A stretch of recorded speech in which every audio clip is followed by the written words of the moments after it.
राजकीय अडचण येऊ नये म्हणून मुंडेंना थांबावं लागलं. नाही, तसं काही सांगता येणार नाही, कारण कोणाला कशामुळे थांबावं लागलं ते सांगता येणार नाही. त्यांनी सगळ्यांनी मिळून प्रमुखांनी जो निर्णय घेतला असेल तो घेतला. साहेब, भाजप काही दुधा भाव करताय का? जसं आता अहमदनगरमध्ये अहिल्यानगरमध्ये राधाकृष्ण विखेंना दिलं, नाशिकमध्ये महाजनांना दिलं आणि तुम्हाला बाकी वेगवेगळ्या जिल्ह्यात टाकलं. नाही, ते शेवटी त्यांनी बॅलन्स करायचा. तिघांची लोक कशा पद्धतीनं बॅलन्स करून ठेवायची त्या पद्धतीने केलं असेल. ते नाराज व्हायचं, वाईट वाटायचं काही काम नाही.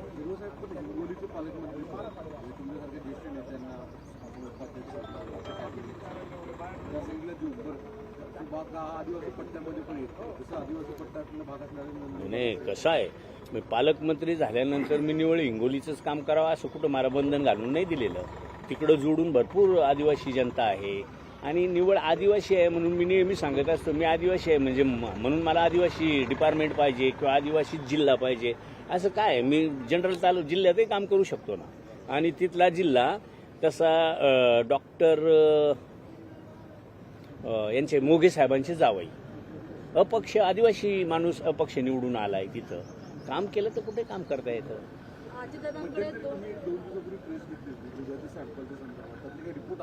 नाही, एक 7-8 दिवसात येतील. दादांना 2 जिल्ह्याचे पालकमंत्री पद दिलेलं आहे. धनंजय मुंडेंना बीडवरला त्यांची जी आहे त्यांना बाजूला करत दादांना ती जबाबदारी दिलेली आहे. निवड दादांनाच 2 जिल्ह्याचे आहे असं नाही. शिंदे साहेबांना सुद्धा ठाणे आणि मुंबई, असं प्रत्येकाला जिथं त्यांना वाटत असेल का हे महत्वाचे जिल्हे आहेत तिथं प्रमुखांनी घेतलं असेल तर तिथे दादांना जबाबदारी दिल्यानंतर आता वाटतं की बीडमधली परिस्थिती आता सुधारेल, बीडमध्ये विकास होईल. आता दादा म्हणले, फडणवीस साहेब म्हणले, एकनाथ शिंदे साहेब म्हणले, हे राज्य सुधारवायचं चॅलेंज आहे. तर एक बीड जिल्हा सुधारवणं दोघा तिघांच्या दृष्टीने काही अवघड नाही, सुधारतील. धन्यवाद. शेवटचा प्रश्न साहेब, काल दादांनी घोषणा केली का आदिवासी माणसाला मी उपाध्यक्ष पद देणार, कॅबिनेट दर्जा देणार. आपण ऐकले ते थोडंसं. आदिवासी नाही, आदिवासींना सगळ्या न्याय दिलाय, एससीला न्याय दिलेला नाही म्हणून एससी शेड्यूल कास्ट त्यांना उपाध्यक्षपद.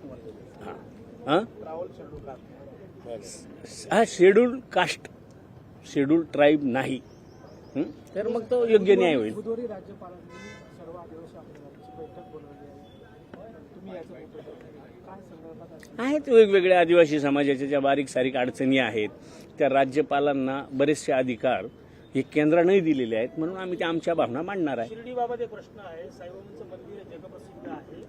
वर्षाला कोट्यावधी रुपयाचे पेढे विकले जातात, पण निकृष्ट दर्जाचे भेसळयुक्त पेढे साई